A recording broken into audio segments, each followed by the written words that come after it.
Hi, I'm Dan Leonard in the East. And I'm George Whittam in the West. And together we are East-West Audio Body Shop. Well, this has been quite a week with explosions in Boston. Our hearts go out to the people there and in Texas. I think we need some relief from all that. So we're going to bring you EWABS this Sunday night, 9 o'clock. And our special guest, well, this will perk your ears up. We're going to have Dr. Joel Bernstein coming back to join us. And he's going to talk about hearing loss.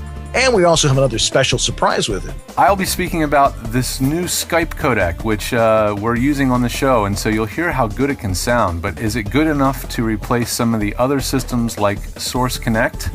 I'll tell you why it could in some cases and may not in others. And since sound is what we talk about, and since we're going to talk about hearing this week, my tip of the week is going to be about ambient noise. See, it all fits together.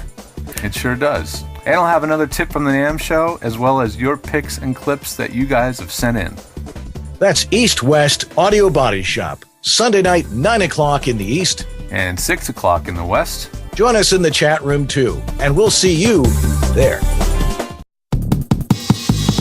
He's the home voiceover studio engineer to the stars in Los Angeles, California. A Virginia Tech grad whose knowledge of the latest recording gear is second to none. He's a voice actor and the home studio master, hailing from Buffalo, New York. His home studio skills and knowledge of voiceover recording is unmatched. When Dan and George talk shop, people listen, and the talk continues tonight. Welcome to East-West Audio Body Shop. And now, live from his high-tech facility in Santa Monica and his penthouse studio in Buffalo, here are George Whittam and Dan Leonard.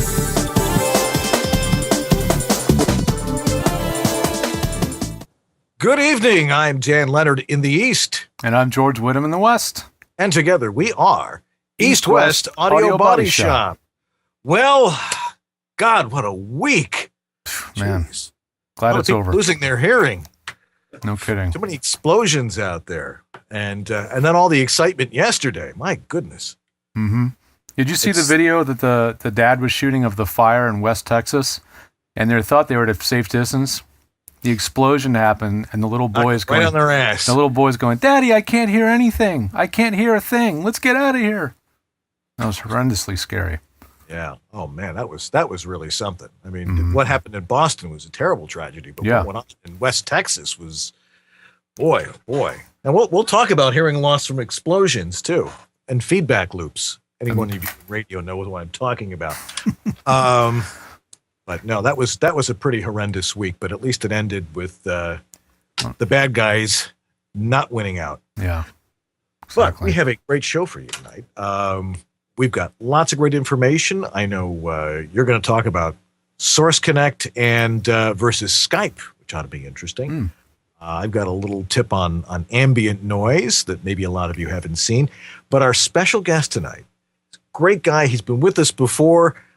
A man who saved my life, personally saved my life, and knows an awful lot about hearing and speech and that kind of stuff. Dr. Joel Bernstein, our resident rhino otolaryngologist, will be with us. Did I say that right? Wonderful. Oh, thank you very much. And we're going to talk about hearing loss and how it relates to speech and hearing loss in children and a number of other interesting things.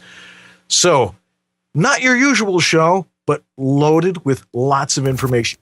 Jam-packed with information. You're not going to get it anywhere else unless you go to your local, ear, nose, and throat doctor, or audiologist, or audio expert, or whatever. Anyway, I ramble on. You're going to talk about the new Skype. Yes, you're on the new Skype. All right. As I continue fielding text messages from some guy on Craigslist who seems to not be able to communicate effectively. You ever deal with that with Craigslist? All right. Real life continues on no matter what happens. Anywho, so I've just noticed in the last week or so that, I don't know if you guys have, but if you're on a Skype call with somebody, take notice to how darn good it sounds, especially if the person on the other end is actually speaking into a studio microphone. And the sound quality has improved quite a bit. And it's because they finally rolled out this new audio codec that they said that they were going to start using back in the fall. I'd first seen an article somewhere online. I blogged about it, I believe, and posted it and shared it around. And they started using this new audio codec called Opus, OPUS. And what's amazing about Opus is the sound quality that it can achieve at a really low amount of bit or a low bit rate. So in other words, you can have a pretty narrow bandwidth of internet and get a good quality audio. And on top of that, it also does really good sound quality at very low latency. So that means you can get amazingly good sound quality in a real-time sort of conversation scenario, whereas, sometimes using other codecs or even old school Skype using its old codec or sometimes Source Connect, you get a considerable amount of latency. And that's just the delay that it takes for your voice to go out to the studio on the other end and then for them to respond and come back to you. And you know how annoying that can be. You step on each other's words and it can be frustrating. Well, this Opus codec has really low latency. So anywho, it's definitely out there in the wild now. Those of you guys watch the show regularly and listen to the show may have noticed the sound quality from Dan being better tonight because we've got that new codec going on. It's really quite amazing. I mean, it really does hear everything. It's much wider bandwidth, so you can hear treble much better than before. And it's quite remarkable. So I'm sure a lot of people are thinking, and I know I was definitely thinking, so do you still need Source Connect? Is it really necessary to make that investment in Source Connect? Are there enough situations where you could really get away with just using Skype? So I thought I would put that to the test by doing a real test by recording someone from the other end speaking over through his studio. And in this case, I recorded a clip of Graham Spicer, who's one of my clients and also a fan of the show. And I recorded him on both types of codecs. First on, I think it was first Source Connect, and then a second clip, I recorded him on Skype. Exactly the same setup. We didn't change a thing.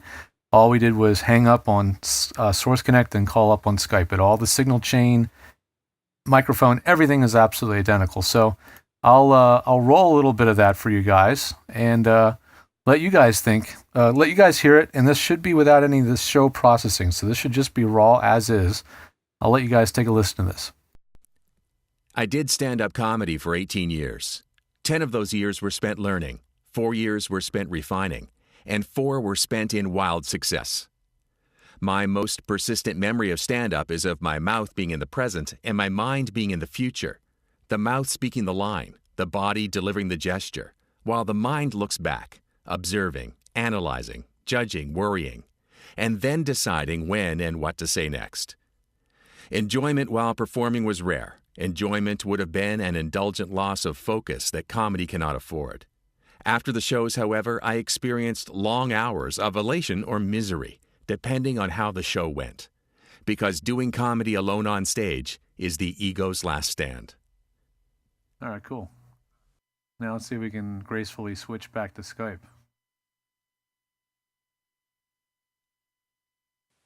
I did stand-up comedy for 18 years.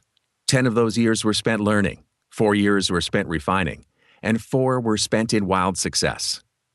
My most persistent memory of stand-up is of my mouth being in the present and my mind being in the future. The mouth speaking the line, the body delivering the gesture, while the mind looks back, observing, analyzing, judging, worrying, and then deciding when and what to say next. Enjoyment while performing was rare. Enjoyment would have been an indulgent loss of focus that comedy cannot afford. So there you go. So we had a nice long clip of each one, give you enough time to really hear the two. And it's interesting, the Skype version has its own sound. It's actually a little bit different. Definitely. It's a little different than the Source Connect one because the Source Connect is basically pretty much as you send it. So it's not doing anything other than an MP3 encoding type process. It's just taking the audio as it hears it, compressing it into an MP3. Well, actually, in the case of Source Connect, AAC, which is a new version of an MP3, and sending it down the line. Whereas with with Skype, it's doing a similar process, but I think there's some more bits and pieces in the recipe. Definitely some compression, like dynamic compression or limiting. The audio. People in the chat room noticed that. Yeah, what's amazing is you can actually hear the difference over Ustream, which just shows you how clean the audio on Ustream is. So you guys are hearing it compressed at least 2 different ways. But I'll have a link in the show notes to the original file so you guys can hear it totally raw. And it's in my Facebook feed, I think.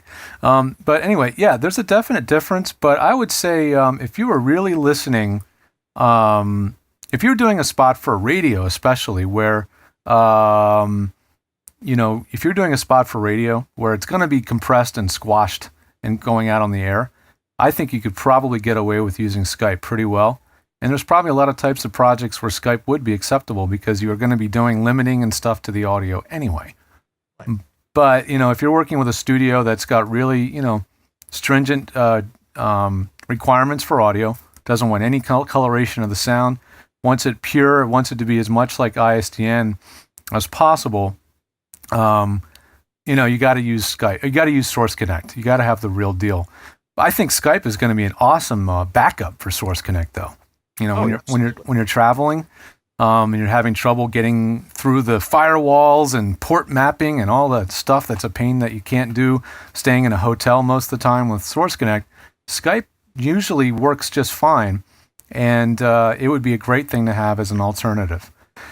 I think you have to be running the latest Skype, and what version is that you need to be running? I'm not exactly sure. Let's see. Well, let's see what version we're running. I'm running 3.3.0.602. Okay, well that's what I'm running, and we're on a Mac, so the versioning on Windows may be a little different. But if you haven't updated your Skype in a while, give it a shot, and then call up a close friend of yours who is also a studio person and have a conversation from your studios and see if you hear the difference. But yeah, I've been pretty blown away. I mean, when I'm doing studio analysis for people or I'm working with people real time and I'm always having to have them send me audio files so I can hear what their booth really sounds like, I'm not having to do that as much with Skype because I can just have them call me up, and as long as they're using the studio mic, I can hear it pretty well the way it should sound. So it's great. I think it's going to just totally replace the idea of a phone patch, which, is like 50s technology, for crying out loud. Oh, yeah. I think the phone patch needs to just go away. I mean, it's time. It's a long time. A couple questions just regarding this one topic were popping up. Have you analyzed the waveforms of Skype versus in-studio recording? No, I haven't. But I have looked at the waveform of that file I just played for you and compared the way the two waveforms look between one recorded over Source Connect and one recorded over Skype, and you definitely can see a distinct difference. There is definitely a difference between the way the two waveforms look, and that's because it's being compressed a little bit. Matter of fact, if I just drag it up here into the window here and go to a full screen like that, so you can see the one on the right is the Skype version, and you can see it's definitely being limited or compressed because the waveform is much more linear, or much flatter. So, you can definitely see a difference. But man, a lot of the work out there you're doing, I'm sure the studio on the other end or the client that's going to get the files, they could care less. They wouldn't even notice. And what they don't know won't hurt them. Won't hurt them, right. So anyway, really psyched about this new Skype. I'm really glad that it rolled out. And one other thing, what is the likelihood of a third party grabbing that codec and making a point-to-point audio program? Well, I don't know, but Opus is you can read about it at opus-codec.org and read about it for yourself. Apparently, this is a codec that is royalty-free open source. So anybody that knows how to write software can use this codec. So you can guarantee there's going to be more uses of this software in the future. Cool stuff. Yeah. Well, you're breaking up a little bit there. I think there's some internet interference going on. Oh, really? Yeah. I sound great, and you sound good too. So maybe during the break here, we'll reconnect. All right. Is anybody else not having trouble hearing us? Is there any gargling or gurgling there? No complaints. I always watch the chat room pretty closely because the second something doesn't sound right, they're the first ones to tell me. So it's just your feed of me reaching you that's bad. So during the break, we'll reconnect on Skype and clear that up, hopefully. Figure it all out. They still haven't cleared up and there's still so many things that go wrong with Skype, audio-wise. That's why this show is brought to you by Apollo 13. That's right. We have a problem. Yeah, so we'll take a break here, and Dan and I will reconnect, and we'll be right back with announcements and more. So stay tuned, everybody. We'll be right back.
Now back to EWABS. Thank Dan and George's wives. For what? You have no idea. Now, here's Dan and George.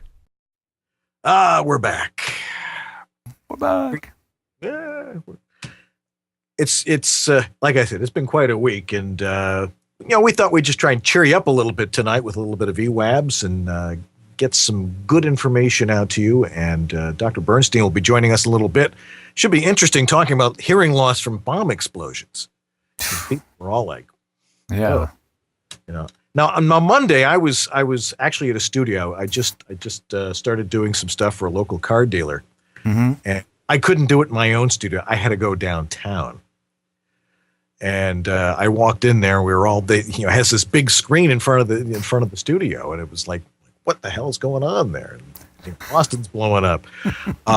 But I go into the studio, and they're working on Main Street. Main Street was closed down in 1980 when they built this silly rapid transit here in Buffalo, and now they're deciding to put traffic back on Main Street. So I'm in the booth, and I'm hearing a jackhammer, and I'm like, "Do you want me to? Can we wait for the jack? Just don't worry, there'll be a music bed under it."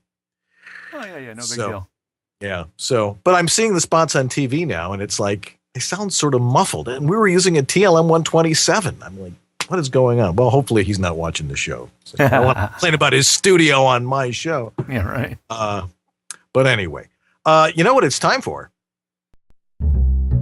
Just sit back and relax. It's time for some announcements. All right. Hey, we finally got that one working. I'm 91 episodes in. I'm starting to get it. I figured you'd get it sooner or later. Well, let's see. What do we got in announcements this week? Well, first off, we'd like to thank all of our wonderful donors who make it happen, because it used to be cheap. It used to cost us nothing to do this show. And then now it's like, we got to pay the piper. We got to pay Ustream. That's right. Yeah. We have to thank Eric Aragoni, or is it Aragoni? I'm going to have to think that it's Aragoni, but if he's in the chat room, please correct us. Please correct us. The wonderful and talented and gorgeous Dawn Harvey, Sam Prindle, another lovely lady, Ann Ganguza of VoiceOver Peeps. You'll notice that they now have a little thing on our website. Yes, they do.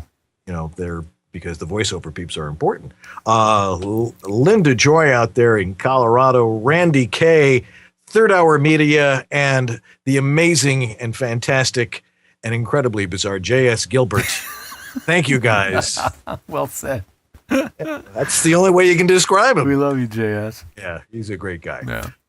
And of course, our sponsors, Harlan Hogan, VoiceOver Essentials, and John Florian and VoiceOver Extra. We're doing this big VoiceOver virtual conference this fall.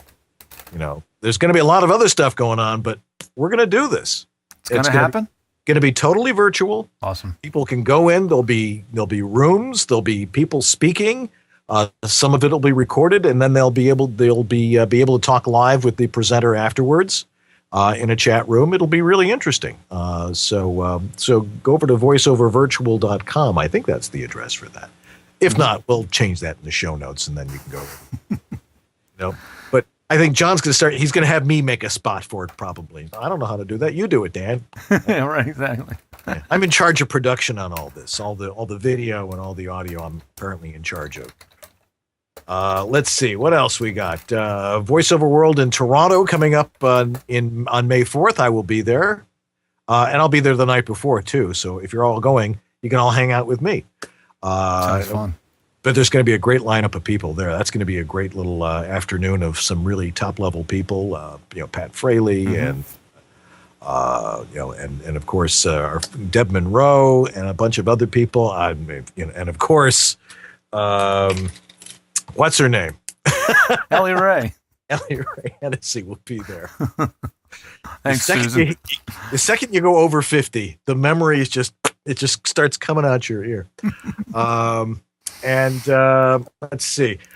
FAF Camp is the same weekend. Guys, sign up for FAF Camp too. If you can't get up to Toronto and you can get to Charlotte, go to FAF Camp because I know that's going to be a great show. I won't be there, but Studio Suit will be there. Right on. Because I know Anthony Gettig will be personally showing people Studio Suit, and we'll have a little display there, and you'll see how amazing it is. And we know how amazing it is. Fantastic. What's that? Yeah, it sounds great.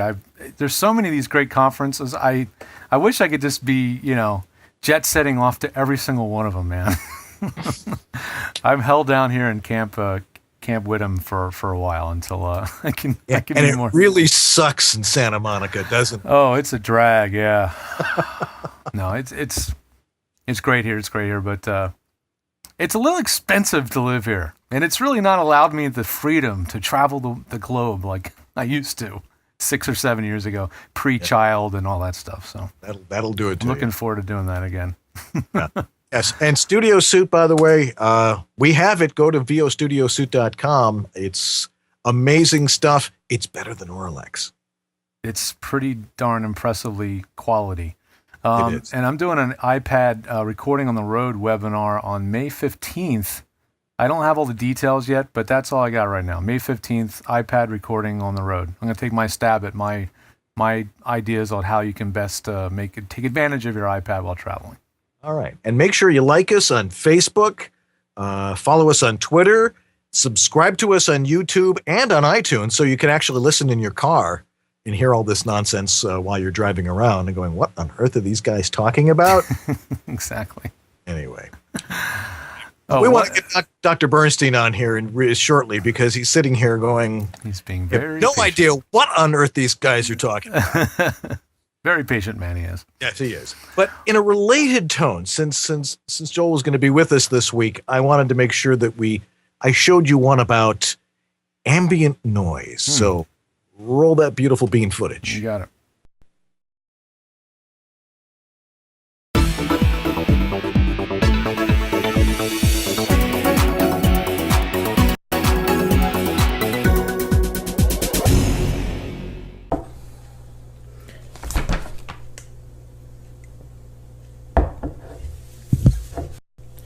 Did you ever stop and listen to your house?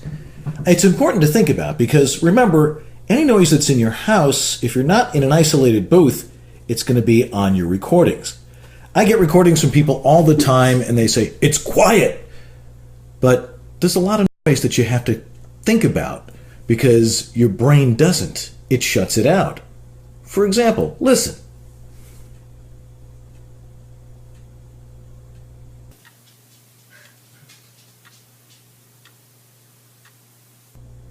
This is just in my kitchen, and it all goes downstairs into my studio. Probably the worst offender is this guy, the refrigerator. It all reverberates right through your house. And maybe some things you don't even think about, like an aquarium. Listen to that buzzing. But like I said before, your brain tunes all this stuff out. It's what we call monotonous tones, things that you hear constantly, so your brain just tunes it out. But it's still on your recordings, and you've got to learn to listen for it. Okay, here's a spectrogram of the ambient noise in my studio on a loud day. It's that bright orange line at the bottom, but this is what you have to look for to find it. So the next question is, how do you get rid of it? Well, you got two options. You could build a soundproof isolating booth for thousands of dollars, or you can learn to minimize some of these things. Well, this is simple enough. Don't do the laundry. Turn the furnace or air conditioning off. However, depending on the season, try to remember to turn it back on. And what about our noisy friend, Mr. Refrigerator? It takes a special type of anti-vibration foam. And what you've got to do is you've got to find a way to get it underneath the wheels and float the refrigerator on top of it. You can get some of that foam in a number of different websites. It's not easy to do, but give it a shot if your refrigerator is really causing that kind of problem. Yeah, our homes are a pretty noisy place. But if you think about it, listen to the sounds in your home, try to eliminate them from their source, then you can truly have a nice quiet space to record. And that's my tip of the week.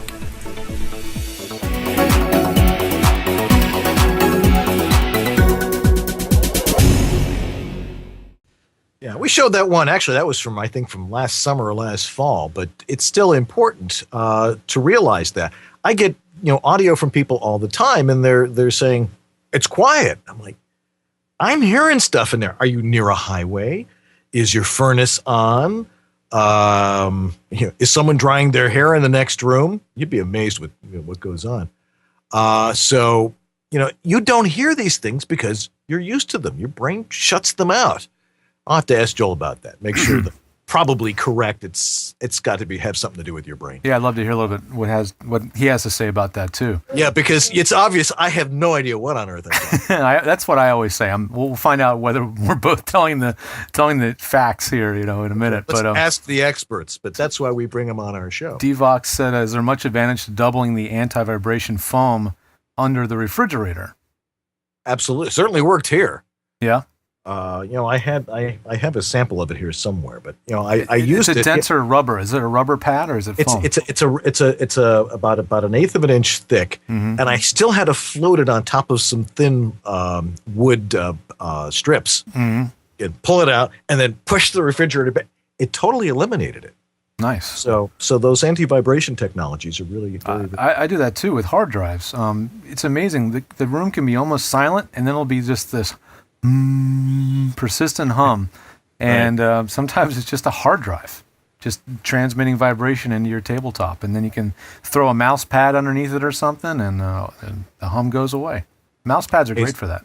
Right. You got to be aware of these things, but if you didn't watch our show, you never would be. So and another thing that's tough about those noises is you may hear them. You may not notice them again because your brain's filtering them out, but you also may not differentiate between what's live and what's Memorex, to coin an old, advertising phrase. So you may not realize what it is that's actually being picked up by the mic and what you're hearing now in the room. So that's when you may have to zoom in on the waveform and look and see what's in there. There may be something in there you don't even realize is being recorded. That's why I like using a spectrograph, because it becomes blatantly obvious when you look at stuff. Exactly. Anyway, all right. Well, that's all for that right now. But we can talk about ambient noise with Dr. Bernstein, and can you hear it? And if you can't hear it, how do you even know it's there? Right. How do you know you're actually alive? It's an interesting thought. All right. Well, anyway, Dr. Bernstein will be joining us in just a minute, so you stay right where you are, and we'll be right back.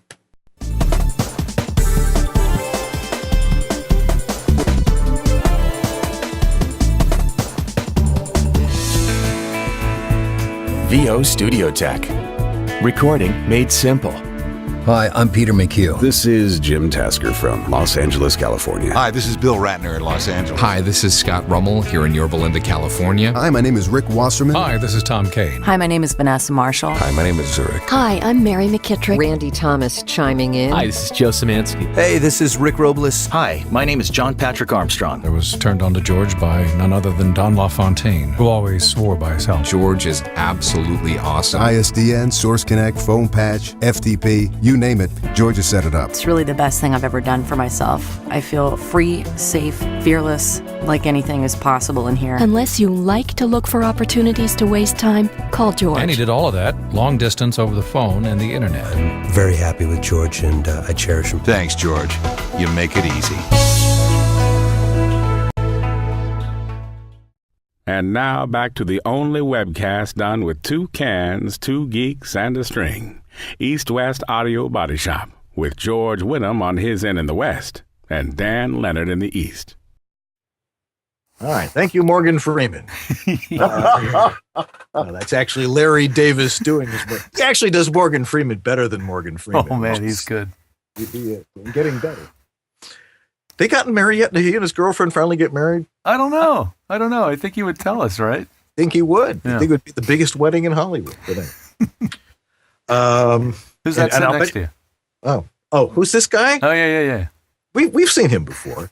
We'd like to welcome to the show world's renowned expert on hearing, speech, and a bunch of other things. Sinus disease. Sinus diseases. We forgot the rhino part of the otolaryngologist part. Good.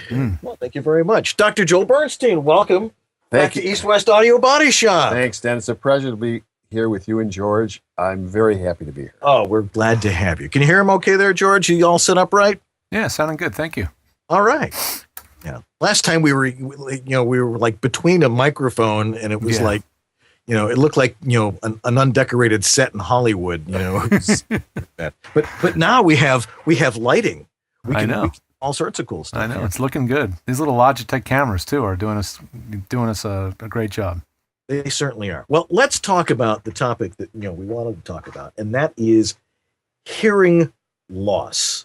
Some people don't realize they're losing their hearing because they can't hear. Like my mother's like, you're talking to my mother and she's like, Ma, what? Easy, Dan. Easy, Dan. Okay. Do you have a specific question you'd like to ask me? Well, let's start off with there's different types of hearing loss. Okay. Let's start off with the fact that we can divide the ear into 3 areas. The external ear, which is the ear canal, the eardrum and the 3 bones behind it, which we call the middle ear, and the inner ear, which has the nerve of hearing and the nerve of balance, and the facial nerve, which is a nerve which allows us to close our eyes and to smile. It innervates the mimetic muscles of the face. Those are all in the internal auditory canal. One final comment, which is so important, is that most people think of the ear as the place where you understand and hear. The ear only picks up sound, pure tone, okay? But and the middle ear conducts sound energy to the inner ear fluids. The inner ear fluids then stimulate the hair cells. It's all mechanical up until that point. And then when the hair cells bend, there's a piezoelectric effect, which then converts mechanical into electrical energy, which then goes up the nerve of hearing, the auditory nerve, into the brain. And it is the brain that is so critical. You actually mentioned before I came on about your adaptation of sound that you think you're inhibiting with the brain. Actually, you do make some sense because there is actually not only sound going up, but there's an inhibitory pathway modulating the sound going up. So actually, you were pretty good, Dan, and we'll talk about that as it goes. But in terms of hearing loss, you can have a hearing loss in the ear canal from infection. You can have an infection in the eardrum, the middle ear. The bones can be stuck, they can be missing. And then in the inner ear, we can have, because there's not only the nerve of hearing, but the nerve of balance, you can have an inner ear problem, which can give you a hearing loss that could be reversible, could be permanent, and you can have vertigo or the feeling that the room is spinning around you. Wow. I'm almost all of those. Well, those are the three areas: the external ear, the middle ear, the inner ear, and the brain. Wow. Yeah. And you can have an injury to your eardrum, too. Absolutely. And as a matter of fact, you mentioned the tragedy in Boston, and it wouldn't be surprising that the people who were closest to the explosion not only could have developed permanent inner ear injury from noise, but could have also had an implosion of their eardrum with a big hole in it. Right. And the otolaryngologists at the Mass Eye and Ear Infirmary, where I trained, probably are seeing a lot of these people right now as we talk. I mean, I've seen a lot of times after a bomb blast, people are literally bleeding out of their ears. That is right, because of the tear to the eardrum and the inflammatory process of the eardrum. But most importantly, this kind of problem of noise exposure is one of the most common causes of hearing loss in the entire world. And one quick comment, that after amputation, in the soldiers coming back from Afghanistan, Iraq, etc., the second most common lesion after amputation is permanent high frequency and sometimes total hearing loss from noise. Well, you're going to get that in a war zone. You're going to get that in a war zone from explosions and bombs. Yes. Right. Well, it's, I got it from playing hockey.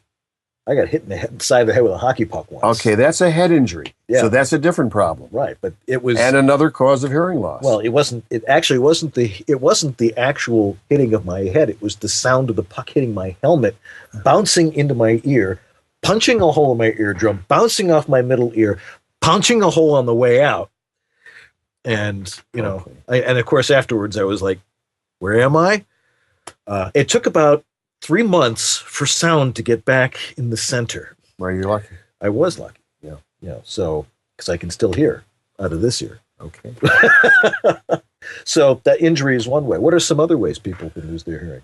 Well, I think if we think of the three most common causes of hearing loss in children and adults would be 1, infection, 2, noise, 3, genetics, and aging.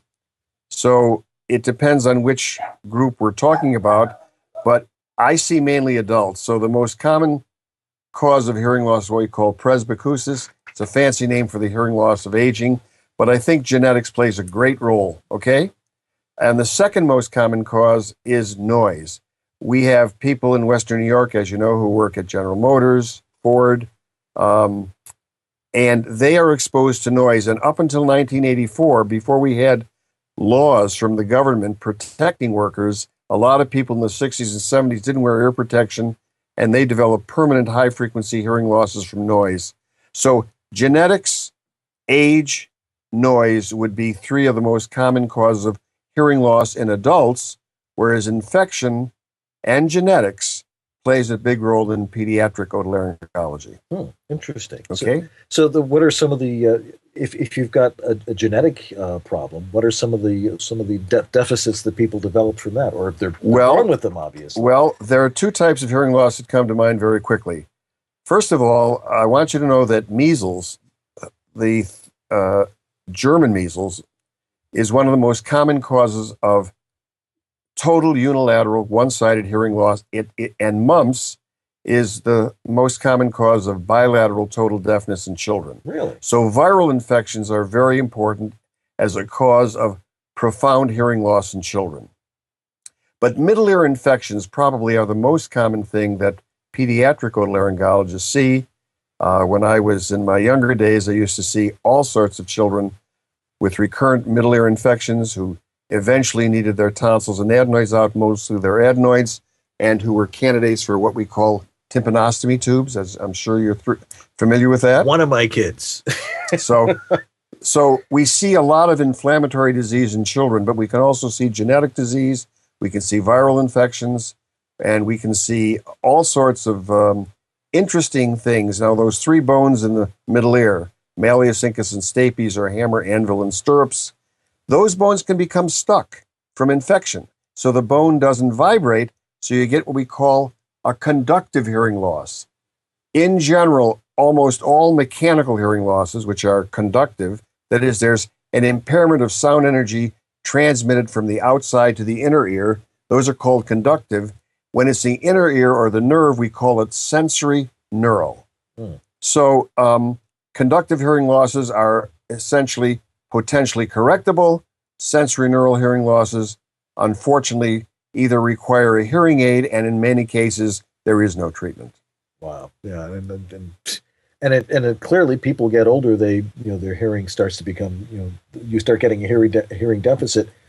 Are the new hearing aids better, or why? What's really going on? That's a good point. I think that an audiologist would be better to answer those questions, but because I see so many people who we refer for hearing aids, the answer is yes. I think the technology is outstanding. The hearing aids are smaller; they can hardly be seen. You have a battery box behind the ear, a little polyethylene tube going over the rim of the upper ear here, and goes right into the ear canal with a little plastic button, and you can hardly see it. And they function tremendously. There are certain types of hearing loss that are harder to fit than others. If you have a rather flat hearing loss where all the frequencies are diminished, that's a very good one. A low frequency hearing loss, where it's mainly in the male voices, is easier to fit than, let's say, a severe high frequency hearing loss. Okay? What's the difference? What would cause a difference in different frequency hearing loss? Okay. Well, first of all, a flat type of sensory neural hearing loss is part of aging, and if you're lucky enough to have an equal threshold elevation, let's say from 250 cycles per second up to 8,000 cycles per second, which is what we test in audiology, that's an excellent type of hearing loss because all you have to do is amplify all the frequencies. But you can amplify the low frequencies selectively, but amplifying the high frequencies, I think most audiologists will admit, if you have an abrupt high frequency loss, as happens with head injury, noise, and explosion, that's a much harder type of hearing loss to fit with a hearing aid. But the point you make is well taken, that today I think the technology is tremendously advanced over what we had 20, 30 years ago. Yeah. And I've seen some pretty radical changes. My mother finally got some hearing aids. Make a big difference. She can actually listen to what we're talking about, which is kind of nice. So what now this is going to sound like a stupid question. Nothing is stupid, Dan. All right. Because you're going to go, well, it's obvious, but it isn't so obvious. What are some of the recognizable symptoms of hearing loss? Well, I think the most common thing is that the patient will tell you that they're having trouble, particularly in noisy environments. That would be number one. Number two, their wife for example, if it's a male, the wife is complaining. If it's a female, the husband is complaining. That even when they talk in a small, unnoisy, that's not the right word, a rather quiet room, that they're not understanding what they hear. When they go to a movie, they don't understand what they hear. When they go to church or synagogue, they can't hear, maybe they don't want to, but they can't hear the rabbi or the priest or the minister. But I mean, it's pretty obvious. The two things are, number one, the patient complains that they're having difficulty understanding other people, or a close friend or a spouse says, you're having trouble. You can't hear me.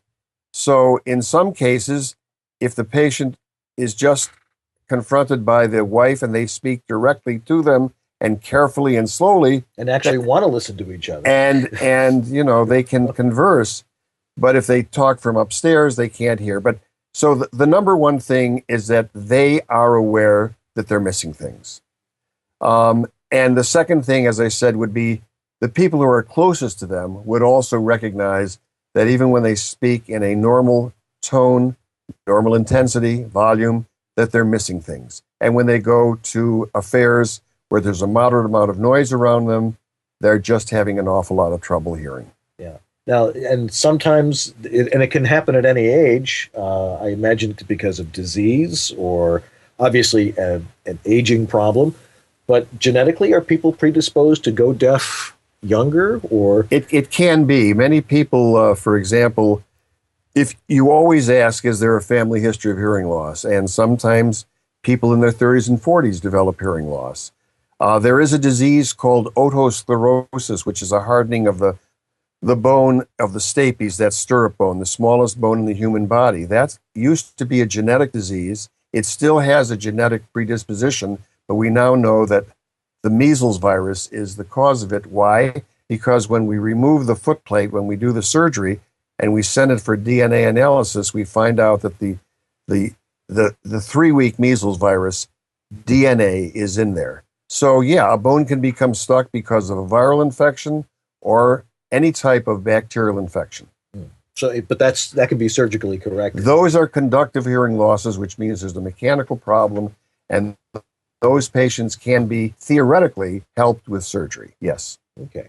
Now, probably of more importance to our specific audience, and that is, how does loss of hearing affect your speech? Can it have an impact on that? That's a very difficult question to answer, and I did some work on Google the last week when I knew I was coming on the show. It's my experience that the great majority of people with moderate to moderately severe high-frequency hearing losses do not have any voice changes that you can detect. Now, whether or not they don't get the sound by feedback, that's another problem. And some patients do complain that when they have progressive loss of hearing, they really do have the ability to realize that their sound, the sound that they're producing from their larynx, is not the quality that they had 20 or 30 years ago. That's one thing. So they think that their voice has changed? Or? Yes, they do. But for the observer, in my opinion, based on hundreds of patients that I've seen with severe to moderately severe losses, their voices don't seem to change at all. For the listener, okay? Mm-hmm. But to the person himself, I agree that the feedback mechanism is not as good, and they think their quality of sound has changed. Okay? So when is a good time to go and see your local otolaryngologist about this? What's going to make you notice that? When all of these things have happened, when the patient realizes they can't hear as well as they used to and they're missing things, either in a crowded room or even in a quiet room. If their close friends or spouse says, "You're not hearing me," I have to repeat all the time. Those are times to come to see the otolaryngologist or the otologist, get a hearing test, and then you have a baseline for their hearing. Not everybody with hearing loss needs amplification. Some of these patients do have correctable problems, some don't. I would say that certainly the most common thing we see is that the patient himself is aware that he's missing things. And the second most common would be the spouse will say to me that he definitely does not hear me as well as he should or used to. So those would be the two most common things. Right. Now, in children, the mother would notice that the child's speech is not correct. Or not developing. And I want to emphasize that in children, we got a different story. When children have hearing loss, not only is there a voice change, but they don't hear and they don't learn as well. And these are children who, as we mentioned before, have been misdiagnosed a century ago as autistic, retarded, and all they had was a hearing loss that could have been corrected. Interesting. So what are some of the problems that children develop? I know, I know both my kids. Yeah. One of them had several sets of tubes. Well, I don't want to get into eustachian tube dysfunction. Right. That's a whole other story, right? But which causes fluid in the middle ear. But in terms of hearing loss, I would say that one of the things that you're going to learn is that teachers can pick this up. That's number one. Number two, they do audiograms in schools now. And although they're far from really accurate and there's a lot of false positives, at least it's a good screening program. So we can pick up early hearing loss in children. And many times, as they say, it's just that they don't understand. An audiogram, a hearing test in a soundproof booth, is a lot more sophisticated than you think. How so? Well, first of all, people will press the button or raise their hand when they hear a comfortable sound. And the audiologist wants to get it down to threshold. So let's say a person raises their hand at 30 decibels of sound, but their threshold is really at 10. So you can get, if you don't have an audiologist who's pushing the person and really training them to respond and going in and saying, look, your speech reception threshold is 20, but you're pressing the button at 70. You know there's something wrong. So either the guy or the woman is malingering, and we see that a lot in patients who are coming in as noise-induced hearing loss from industry, and you go in and you say very calmly that there is a inconsistency here. You can do better. And if it's a lawsuit or workman's compensation, and you know the patient's malingering, and you write a letter to the judge, he's not going to be very happy about that, and they're not going to get the award that they want. Right. So then they start, and all of a sudden, from 70 decibels, they're hearing at 35 decibels. But the audiologist has to be aware of that, okay? Right. And, audiologists like doctors, some are really good and some are not so good. Right. So audiology is difficult. I've been taking hearing tests myself every year, and to get down to threshold, that very soft sound that you can just barely, I know it's in there. I hear something. Just barely hear. Right. That's when you press the button. Right. And one of the tricks is to use a warble adapter. So instead of having, I'll tell you what that is. Okay. Instead of having a pure tone like, it's modulating. It goes, Right. And if you got a little tinnitus, a little ringing, which we'll talk about later, it breaks through that tinnitus and breaks through the sound barrier a little bit. So you say, oh yeah, I can hear that. And then they press the button. So even for an intellectually bright person, hearing testing to get at threshold is not so easy. Okay. All right. Back to talking about it in reference to speech, because if you can't hear talking is pretty tough. And most of our audience talks for a living. When should they know that perhaps their hearing might be affecting how they're doing things? One, they're not listening to a director, which a lot of people get accused of anyway, creative license. But when would they notice that something's not right here? If they're listening to themselves. Yeah, I think that's a tough question to answer, Dan. I don't know if I have the answer to that, except to say that it's obvious when people speak and they have feedback to their ears and they have a significant loss of hearing, there's going to be a change in how they feel about their bone conduction. In other words, when I speak, you're hearing me by air conduction.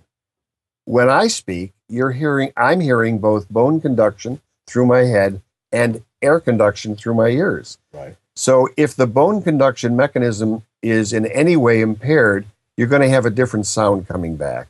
And I think people will notice that.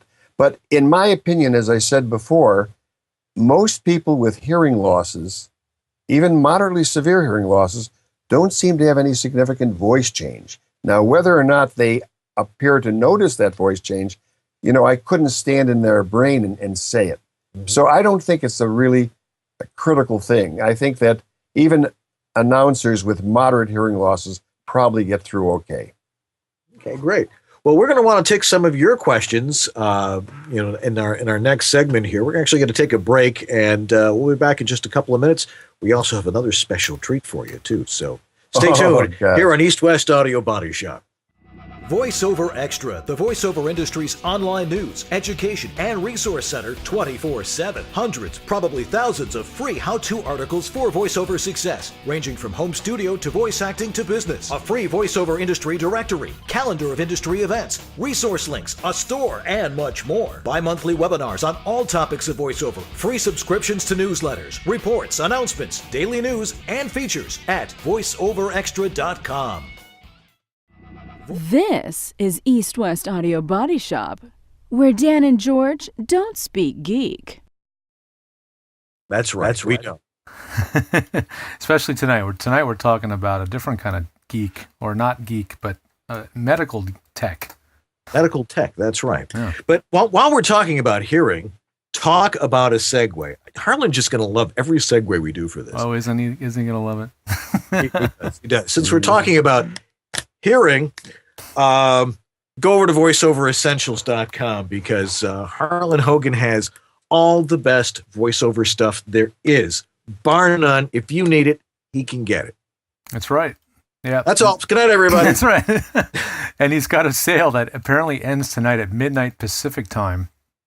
And there's a newsletter that he sent out a little bit earlier, and it outlines all the stuff that's on sale right now that you don't want to miss. One of those things is the headphones you just mentioned. I think it's going to go to its regular price tonight after midnight. So it's going to go from $129 to $149. All right. Get them. Porta Booth Plus bag is going to go up from $59 to I think its regular price at $79. And a few other items like that are currently on their introductory or sale prices are going up at midnight Pacific time. So hurry on over to voiceoveressentials.com and show Harlan that you listen to the show. Let him know. And thank you again, Harlan, for supporting our show all this time. Buy his headphones. They really are great. They are great. So they are great. They are incredibly. You put them on, and it's the thing about headphones is you have to relearn headphones. Once you've learned a pair of headphones and you've worn them for several years or months, you are now programmed to understand the way these headphones sound. The second you try something new, your brain goes, what's that? It doesn't, it's totally different. So, anytime you try something like a new pair of headphones, don't wear it for 10 minutes and go, Wear it for a week or two. Let your brain retrain on those headphones. If after a week or two you still don't like them, that's when you should send them back. And Harlan will allow you to do that. I think he gives you 30 days. So that's the proper way to try test headphones. That's right. So go get those. Thanks, Harlan. Thank you, Harlan. You're the best. All right. Well, we're back with Dr. Joel Bernstein, who has been enlightening us on some stuff. One of the things that we wanted to talk about is... Let me say it then. Okay. Tinnitus. Tinnitus. First of all, I have to say that you and George really impressed me because you've used the term brain a lot, and knowing that you're not... We don't use them very much, but we do use the word. When you're talking about some of the things that we talked about before, both of you have used the word brain. Quote, our brains are not listening to it or whatever. And I'm very impressed because it's really the brain that is responsible for taking the sound and allowing us to hear language and speech. As I said before, the external ear and the middle ear are just receiving sound energy and transmitting it into the inner ear, and it goes into the brain, up the brainstem, into the midbrain, and up to the cerebral cortex. And in that area... which is the temporal lobe of the brain, at the side of the brain, is the highest center of hearing. So up until about 20 years ago, everybody used to call tinnitus, quote, ringing in the ear. And actually, that's false. The ringing is not coming from the ear, for all you people out there. It's from between your ears. Well, we now know that, yes, hearing loss, high frequency, moderate frequency, hearing loss is certainly a cause of tinnitus. We know that head injury is a cause of tinnitus. We even know that, you won't believe this, temporomandibular joint disease, dental disease, TMJ, disease of the neck. We can have tinnitus from all those areas. Why? Because the sound energy goes up to the brain and is perceived by the temporal lobe of the brain. Now, what happens if there's a hearing loss? Well, for some reason, because of damage to the hair cells, not enough electrical energy is going up the brain, right? Right. So the brain doesn't hear it as well, and there is a very good metaphor, which I always tell my patients. And the most important thing about tinnitus is you have to sit down and explain the neurophysiology of this problem, because it's very upsetting, very anxiety-provoking, very depressing when a patient develops tinnitus for the first time. But you can't take a nihilist approach. You have to explain to them that there are methods of therapy and explain to them what it is. And so, as I mentioned to you once before, Dan, It's like a phantom limb syndrome. It's like when you have a amputation from diabetes, you can still feel the foot there. So the idea with tinnitus and the phantom limb concept is that when the sound energy coming from the ear has been decreased because of injury, the brain, and not only the midbrain, but the cortex, is actually firing off more. And that hyperactivity of electrical synchronous discharge of electrical activity from the brain is the cause of tinnitus. We haven't defined tinnitus. Tinnitus is the awareness of a sound in the absence of an external stimulus. Mm-hmm. So the modern theory of tinnitus and awareness of a sound in the ear is that the sound energy is being appreciated in the ear because of hyperactivity in the auditory nervous system. See, now, that's it in a nutshell. Yeah, as an audio engineer, and that makes an awful lot of sense, because with I've had it since I was in my 20s. I was rock music, feedback loops in radio stations. It's just awful. So I've had it for a long time. To me, it's a hissing sound, a low sort of thing. Yeah. To an audio engineer like George or I, it's what we would call analog white noise. So, which would be caused by analog electrical energy. So it may actually be analogous to that. But it's essentially your brain turning up the gain on that frequency. Another metaphor would be if the ear is the radio station and the brain is the radio. If the radio station all of a sudden didn't function and there was no sound coming in, what would be the first thing that you would do at the radio? You'd turn up the volume. Right. And so the cerebral cortex, which observes auditory activity, turns up its electrical activity. But that is what is perceived as sound in the absence of an external stimulus, or tinnitus or tinnitus. Mm-hmm. And I want the people out there to know that this is not so hopeless. First of all, there are many places in this country that are tinnitus centers where you can learn about tinnitus. There are study groups. But more importantly, there's masking devices where you can actually identify and you said narrowband masking before. With narrowband sound energy, you can identify the frequency of the tinnitus. And by identifying the amplitude or intensity of the tinnitus, you can now take a masking device, put it in a hearing aid, put it in the ear, and mask out the noise.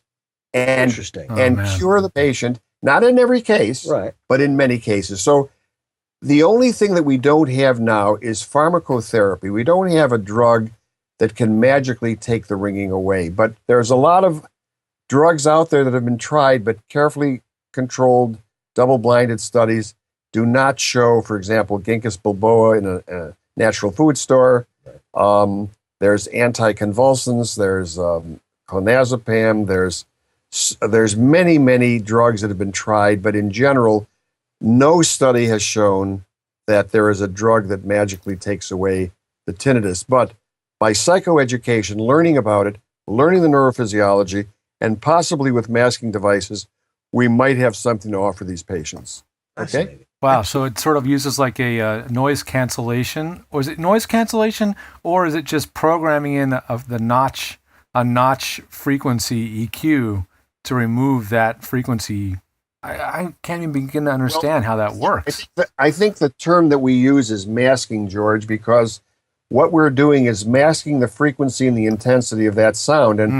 And some of these people who have high frequency hearing losses, when they go to PhD audiologists, they find out that the actual frequency is the actual tinnitus is in a frequency where there's no hearing loss. Thus, they can confirm that it's not the high frequency loss that's causing the tinnitus, but some central origin that we call central tinnitus. Wow, that's amazing. I've got a number of questions I've been racking up from the chat room. Can I start asking them? Well, okay, good. We'll certainly try. All right, we'll start right at the top here. Susan Bernard said, how often should you have your hearing checked as an adult? say, over the age of 40? Not that often, George. Most people don't really develop the hearing loss of aging until probably over the age of 60. Okay. Unless there's a genetic thing, and unless they think, when we talked about how you actually determine whether the person has a hearing loss, unless they think that they're going through that situation where their wife says, you're not hearing me, or the person himself says, I'm just not getting everything. Well, my wife always tells me I'm not hearing her, but it's a different problem. That for hearing loss of aging, 40 would be fairly young. Okay, gotcha. More questions. We got quite a few here. This came really early on in the show from Chris Tom. He said, "What about sticking a Q-tip too far in there?" What a great question! I'm so glad I forgot that. You're glad you forgot that? Oh no, I'm so glad that you asked that question. I wanted to talk about that. The use of Q-tips. It's the worst thing in the world. Tell that person. Now, wax cerumen is manufactured in the ear canal and migrates from inside to out. Mm-hmm. So use your logic. Take a blunt Q-tip with a cotton on it. What are you going to do when you put that Q-tip in your ear? You're going to push it in further. Back in, and the most common cause of impacted wax against the eardrum, which is very painful to remove, so you got to soften it up with hydrogen peroxide, have them come back in a week, and wash it out. The worst thing that anybody can do is put a Q-tip in their ear, and then they say, well, how do you clean your ears? And the answer is you don't have to. The ear canal cleans itself. Most people never go to a doctor for ear cleaning, except those who are genetically making a lot of wax. And there are such people. How do you know when you are one of those people? Tell them never use a Q-tip except for the crevices in the ear, behind the ear, maybe to insert some medication in the nostril. I don't want you to throw your Q-tips out. I just don't want you to put them in the ear canal. Okay. How do you know when you are one of those people who is genetically disposed to producing too much earwax? What is an indicator of that? I think the most common indicator would be that they have a feeling of fullness and pressure, and they notice a little bit of hearing loss. Fullness, pressure, hearing loss could be, I'm not saying it is, could be a reason to go to an otologist, have them take a look at the ear. Okay. Good question. This is my own question. A lot of us are using, especially for iPods and live performance, a lot of us are using inner ear canal earphones, not just earbuds that go in the outer ear. What do you mean inner ear? Well, I'm sorry, not inner ear, but I'm sorry, the middle ear. These are ear canal earphones where they slide deeply in. Yeah, but George, it's still external ear canal. You're not going through the eardrum into the middle ear. No, God, I hope not. Okay. So what's the question? No, the question is, sometimes the earwax can actually be a problem with those. They can actually clog the device. Yeah, absolutely. And just like the hearing aid can be clogged with wax too. Yes. Okay. So really, it's better to be cleaning the device than it is to be cleaning your ear. I agree, but if there is wax in the ear, have it checked by a specialist, not a general physician, because with all due respect, that's not their area of expertise. Yeah. Okay, great. Thank you. J-Black2, he says, what do you think about earwax candling, or, do they really work, or are they beneficial in any way? Okay. I think it's a very, very dangerous situation. I think they can burn themselves. The concept would be that they're liquefying the wax. Yeah. But hydrogen peroxide, H2O2, 3% over the counter, cost $1. Take that in a syringe. A small dropper, 3 to 4 drops in the ear. But before you do that, first have it checked. I mean, why treat something if you don't have a diagnosis? I mean, the whole concept of specialty medicine is not how do you treat it, but what's the problem? Right. You have to make the diagnosis that there is excessive wax. But to answer his question specifically, it's a very dangerous thing. You can burn yourself. And what about the wax that's deeper in? It's not going to liquefy that. And I think it's a potentially dangerous thing where you can burn the external ear canal skin. So just this kind of goes back to the inner or the deep ear canal earphones. The ones that are custom molded to the ears, are they considered to be much safer, or can they be just as dangerous? Well, I'm not sure they're dangerous, George, unless they scratch the ear canal, lacerate the ear canal, cause bleeding. Mm-hmm. And you're right about the fact that it's like a Q-tip in the sense that you could be pushing cerumen that normally would be migrating out back toward the eardrum. Mm-hmm. So whoever uses that professionally should have their ears checked maybe every 4 to 6 months. Okay, good. That's great. Just Thank have you. somebody take a look and say, you don't have any problem. Your ear canal is absolutely perfectly clean. Yeah. Now, this is an interesting one. Mm-hmm. Devox writes, what if you only have tinnitus? Did I say it right? Yes. Oh, right. Beautiful, Yes. Danny. You have tinnitus sometimes, like after waking up. Is that, or is it your brain? I know it's all in here, so your brain probably plays all sorts of games with you with that kind of stuff. Well, there's a lot of things about tinnitus which I haven't really talked about. First of all, if a person has unilateral tinnitus, one-sided tinnitus, that should be a red flag. Go to see a doctor. The incidence of acoustic tumors from unilateral tinnitus is probably about 1 out of 1,000, but you don't want to miss it, okay? So unilateral tinnitus is important. Intermittent tinnitus, almost everybody has. And you have 2 muscles in the middle ear, Dan. Right. And those muscles can go into spasm. And occasionally we see, just like the eyelids can sometimes go into spasm, Right. a little bit of, nervous tension. I've had it, goes away spontaneously. The middle ear muscles can go into spasm, and you can actually have a ticking sound in the ear and a vibratory quality to the ear. And all it is muscle hyperactivity, and it's usually anxiety. And what you do is reassure the patient. In the worst case scenario, you might put them on a muscle relaxant. Okay? Interesting.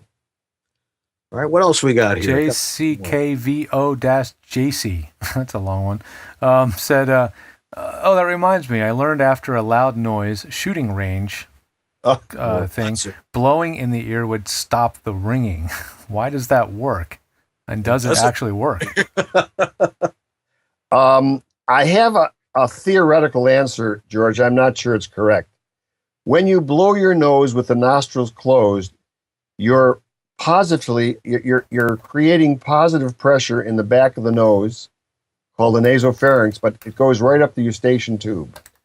Now, think about it this way. As it goes up the eustachian tube, it tightens the eardrum, pops it out, so that more sound energy is now being transmitted back up to the brainstem. So in a sense, that person is actually, theoretically, masking her tinnitus by allowing more sound energy to be transmitted through the ear canal, through the middle ear, up the brain. Now, that's, it might be a wild guess, but it's certainly a reasonable thing. That's the only thing I can think of. Okay. Because remember, tinnitus is central. It's not coming from the ear. It's being appreciated as if it's in the ear because the actual source of the sound is in the auditory pathway, right. Just like the concept of the phantom limb. Wow, that's amazing. Devox also said, I sometimes get that water in the ear feeling, even when I haven't been in the water. Is that symptomatic of anything? No, we see a lot of people with nonspecific symptoms, fullness and pressure. One of the things that we see often, and Dan had mentioned it before, is the first thing you ask a patient when they come in with nonspecific symptoms like fullness, pressure, first thing you ask them is, how is your hearing? Has your hearing changed? And if the answer is no, and if the eardrum looks normal, you know what you think about? You think about temporomandibular disorder. Why? Because the most common cause of TMD, as we call it, is muscle hyperactivity. And everybody looks at the ear at the side of the face. If they were to put their ear on top of their head, they wouldn't say they have an ear problem. They'd say they have a problem at the side of the face. So I teach my residents that if the ear is normal and the hearing is normal, some of these nonspecific symptoms could be related to muscle hyperactivity. Does the patient grind their teeth? Are they bruxers? People do this unconsciously. They cause spasm of the masseter temporalis muscle, and that can cause fullness and pressure in the ear along with a dull ache. Okay? Now, announcer, we all know Doug, he asks a fascinating question, because this is one I suffer from this, and I think, and I've listened to a lot of demos from people, from other voice actors, what he's talking about here. What, if anything, can be done to control or minimize nasal or soft palate clicks? Sometimes when you breathe out at the end of a word, and that's because some of us are better at controlling our breath than others. When you breathe out at the end of a word, sometimes you will actually hear a click or a thump from inside your nose. And when you're editing the sound, you can actually see it on a spectrogram and stuff like that. Is there a way to prevent that? I would tend to think if you just relax and learn how to breathe better, but... Well, I can tell you the physiology. I'm not sure I have a treatment for it, but the palate, the middle ear and the palate are innervated by branches of the fifth cranial nerve. We call it the trigeminal nerve. But the nerve of the dentist... I lost audio from you guys. It just sort of broke up and sputtered out. Let me reconnect you on Skype, see if it's Skype, but it sounded like the audio board on your end, the connection to your interface just sort of petered out. I will hang up and reconnect. It's always fun. Apollo 13 night.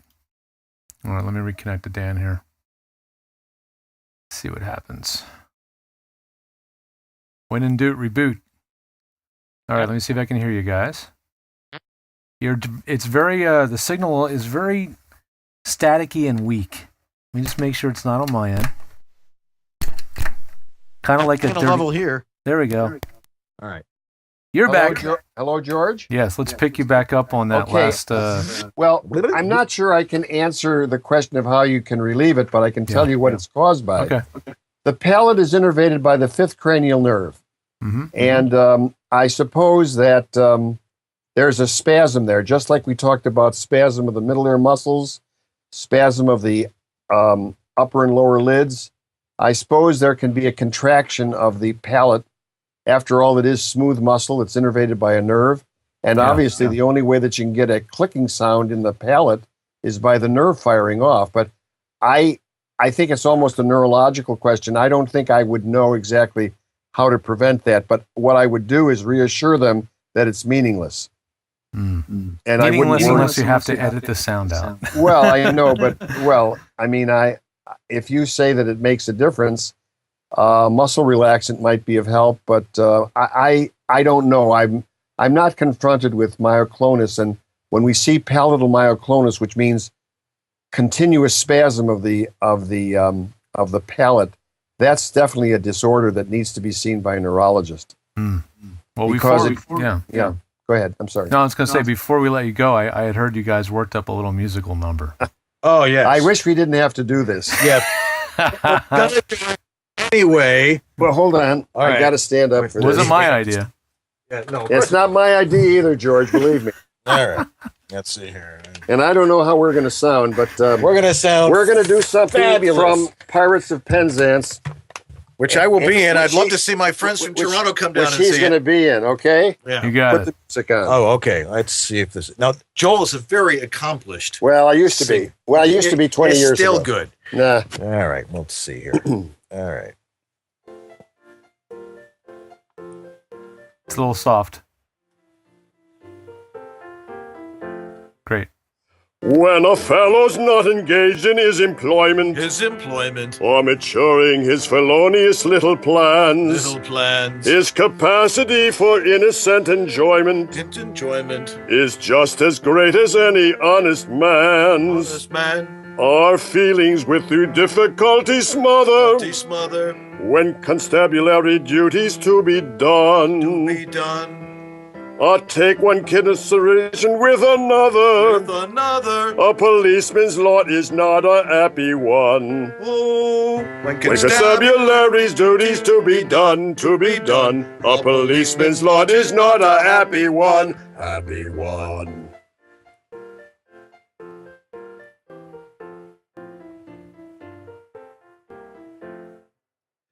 When the enterprising burglar's not a burgling. Not a burgling. When the cutthroat isn't occupied in crime. Occupied in crime. He loves to hear the little brook a-gurgling. Brook a-gurgling. And listen to the merry village chime. Village chime.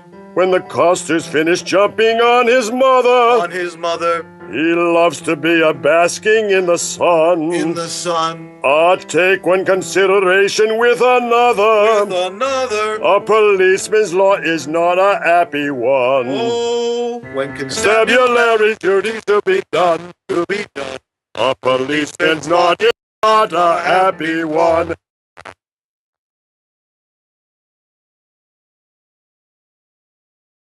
Nicely done, gentlemen. And right on the very last note, the sound just sort of fizzled out. So no, that was like it's totally breaking up. It's all distorted. Oh man, figures. Just Dan, wiggle your connectors, man. Just I think it's the sound interface between the board and the, because it's not in an individual microphone. It's the whole mix from you guys is fizzing out. So check the connection between the board and the interface to the computer. Fixes it. That's it. That's it? That was it.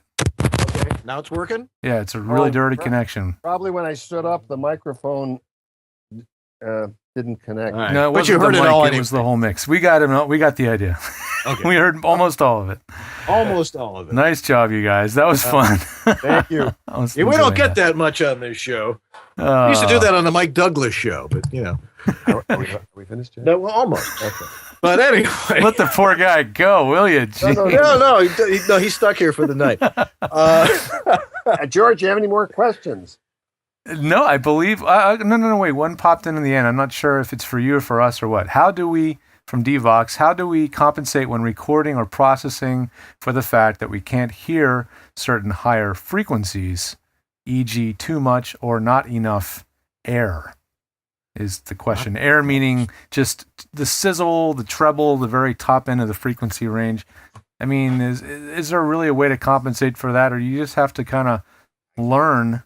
Oh, okay. Whether it's there or not. Well, I mean, I can actually answer that. I mean, remember when you're mixing your audio afterwards, when you're done recording, you want your voice to sound as natural as possible. You do not want to be using EQ to enhance the way you sound. You want to use it to maybe bring up a deficit that perhaps your microphone or your system isn't carrying or something along those lines. Or notch out a bad frequency in the room or something. Exactly. So, you know, I'm of the belief that you don't use EQ to try and, you know, improve a sound. You use it to balance a sound out. What's your opinion? I think you have to do some. I mean, because if nobody else is going to do it, you got to do it. And mastering guys always add some top end EQ to kind of brighten up things a little bit. How much can you use if you can't hear it? Well, if you can't hear it, then that would make you a bad audio engineer, to be completely honest. And then you might want to rely on somebody else's ears to help you create that setting. You know, you might want to have somebody else come up with the EQ that is best for your voice in that case. Yeah, you just have to be able to hear it. There's no other way about it. You could do it mechanically or electrically or through, you know, what do you call it when you analyze the audio and look at it on a spectrograph and all that stuff. And you could try to do it from a technical way, but if you can't hear it, you can't engineer it. That's right. The bottom line. So engineers are extremely, extremely protective of their hearing. I know I am. And that's just the long and the short of it. Get help. Rely on a second opinion and bounce stuff off other people that are younger or have better hearing than you, because it's true. You're not going to hear it all. It's impossible. If it ain't there, it ain't there, and you can't make a judgment on EQ. George, can you hear me? Yes, very well. I wanted to just mention one other thing that, in regard to what you're saying, that from a hearing point of view and from an audiological point of view, we know the intensity of the noise that causes permanent hearing loss. Just put your mic down on your sweater if you can. Yeah. That way you won't pop it. Perfect. Yeah. Right. We know the decibel level that people can safely be exposed to. Mm-hmm. And I would say that if there's a sound pressure meter that is available to find out how much sound or noise you're exposed to anywhere, whether it's in your office or where you work or in the laboratory, wherever you're doing your work. You want to make sure that the sound pressure level is below 85 decibels. 85. Okay. I thought it used to be 90. Okay. Yeah, we've changed it. That was in 1984. Okay. And because we know that genetically some people are more prone to develop permanent threshold shift, which means permanent damage to the external hair cells of the cochlea, the inner ear, we know that below 85 decibels is safe. Normal conversation right now between you and me probably is about 60 to 65, maybe because I'm talking, louder than I should. But if I was speaking this way, it would be about 60 to 65 decibels. Okay. So anything below 85 would be safe, but anything over 85 to 90, 8 hours of that would be sufficient enough to cause permanent damage. And then we go up by 5 decibel levels, 95 decibels, 4 hours, 100 decibels, 2 hours, 105 decibels, 1 hour, 110 decibels, a half an hour, 115 decibels, 15 minutes. So obviously that's with persistent sound, but we're not talking about, and we didn't talk about a very important thing, unfortunately, I forgot, is using a shotgun. The great majority of hunters do not use ear protection. They're exposed to as high as 160 to 170 decibels per shot. And if they're deer hunting and there's 3 or 4 shots a year times 40 years, believe me, that is enough to produce serious damage to the high frequencies that will never come back. So hunters and motorcycle drivers, those are the 2 most common non-industrial causes of permanent high-frequency hearing loss. Wow, thank you. Hunters, take heed there. Well, Okay. Joel, thank you so much for being on our show again. My pleasure. Always a riot, and the fact is the people really, really appreciate you coming on and giving us all this really important information, especially for those of us who really need our hearing professionally. Well, Dan, next year, invite me back and we'll talk about sinus disease. Ooh. There's always another topic. Effect on your voice, okay? It's like all winter long. No kidding. All righty. All right. Well, thanks, Dr. Bernstein, for being with us, and we'll be right back to finish things up in just a minute.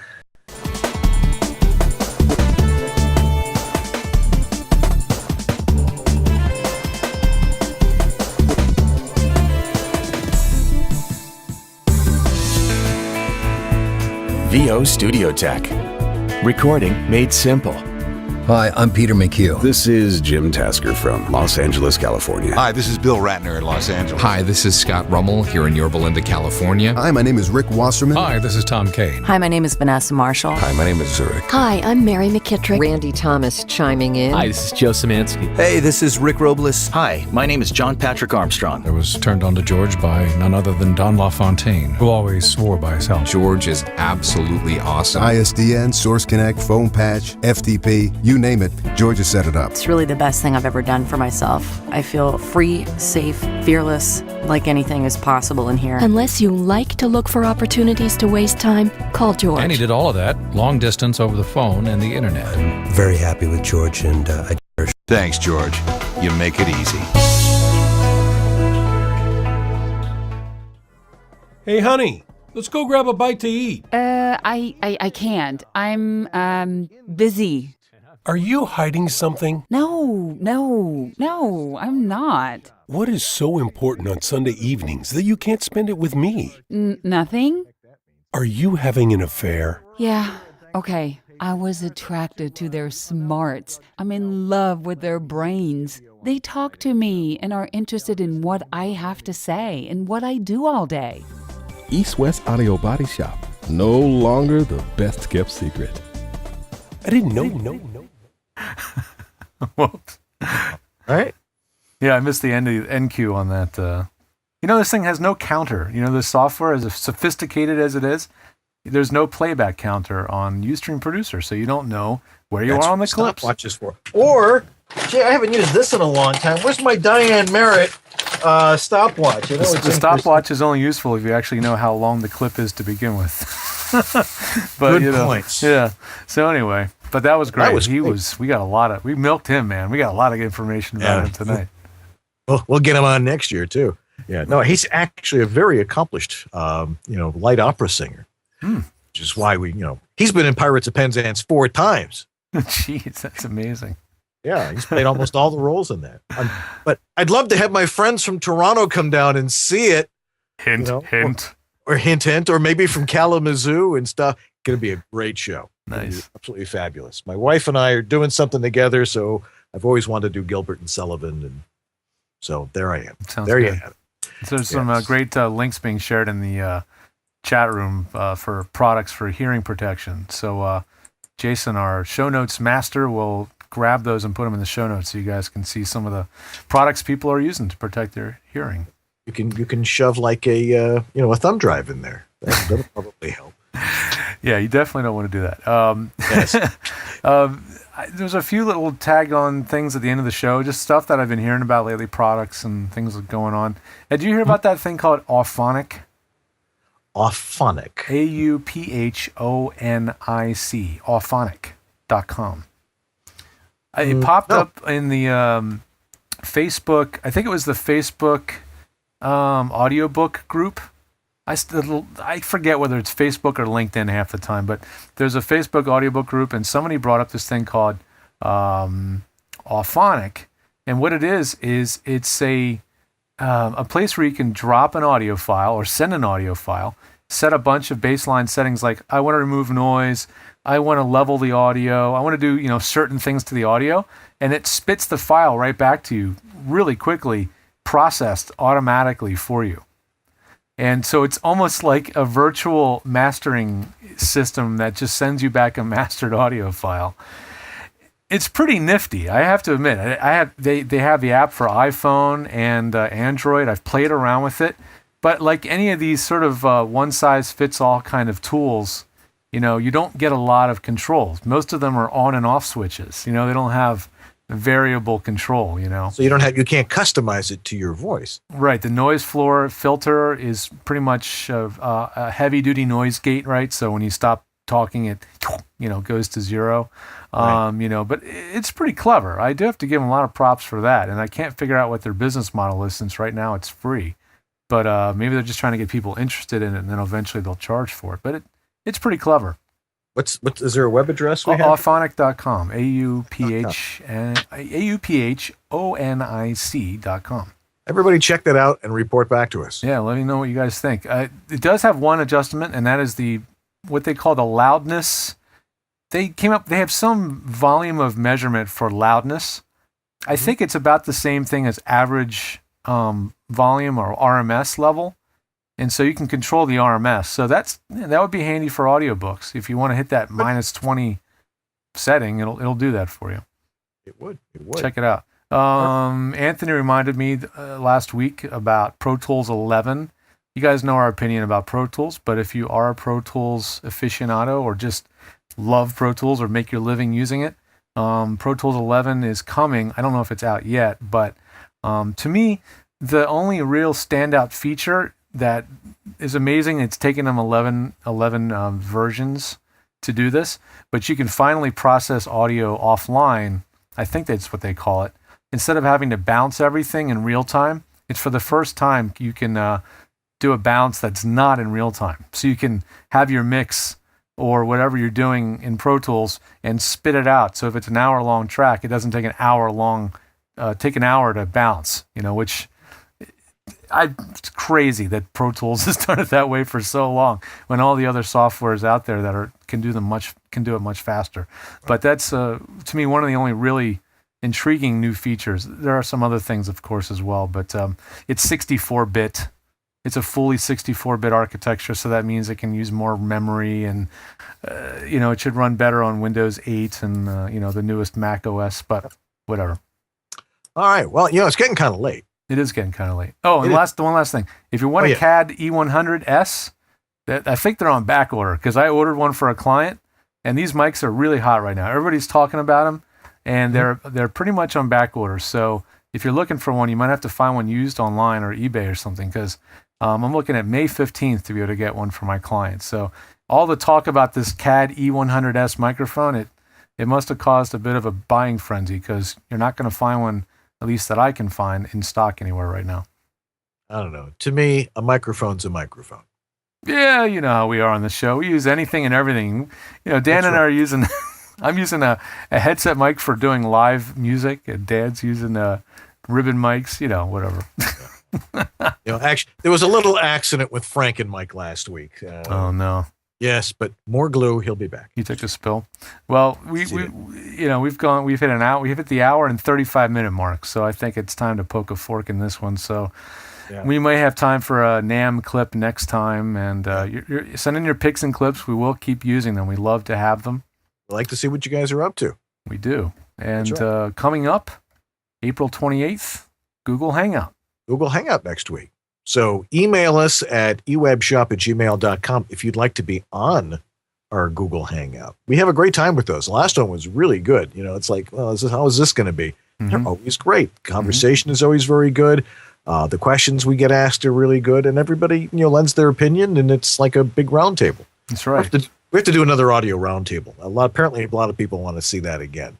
We will. We absolutely will. I'd love to make it like a quarterly thing. You know, like once a season or something. May 5th. May 5th, Rick Wasserman, who is one of those working VOs who you may not know about, but he's been quietly working along as the voice of AMC now for like 7 or 8 years. So he'll talk a little bit about what it's like to be a voice of a network, and for so many years, and the pros and cons of doing something He may be your co-host that night. I may be in a late rehearsal that night. Oh, really?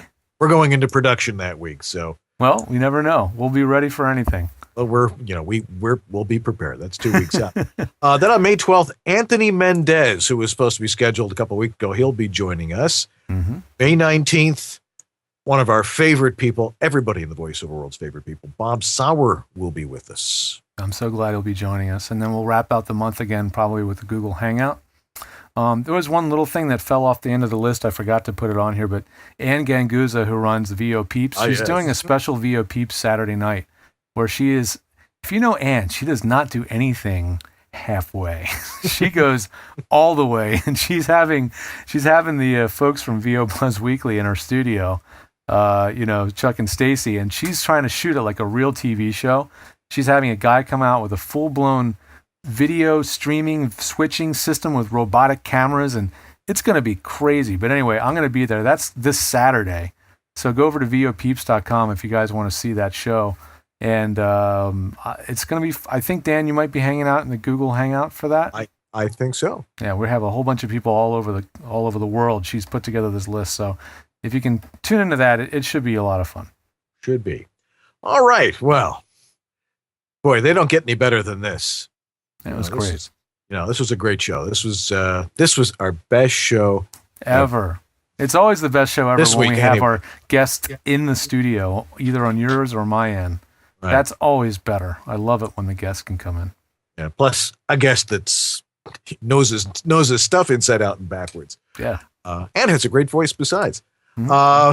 So yes, we'd like to thank Dr. Bernstein for joining us tonight.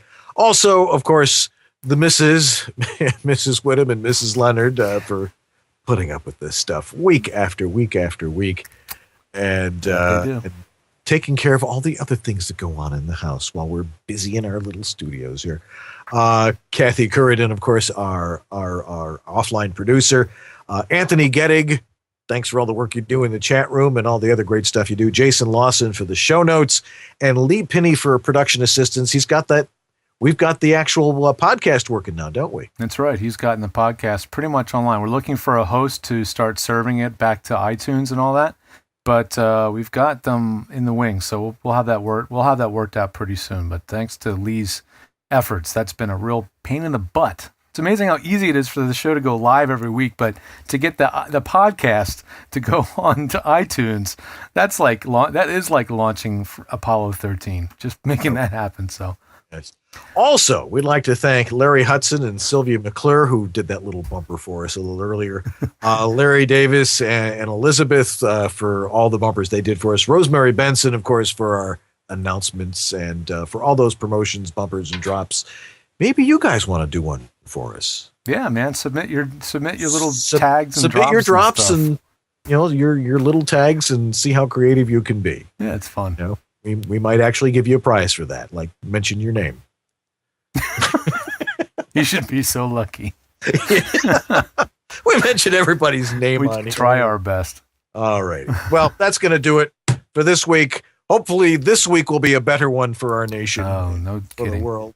And our best, of course, to all our friends in the Boston area and down in West Texas. Man, boom. Man, what that would have done the people's hearing.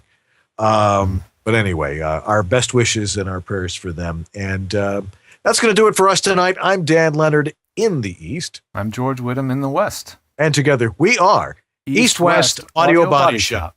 Have a great week, everybody. We'll see you next Sunday night. Good night, everybody.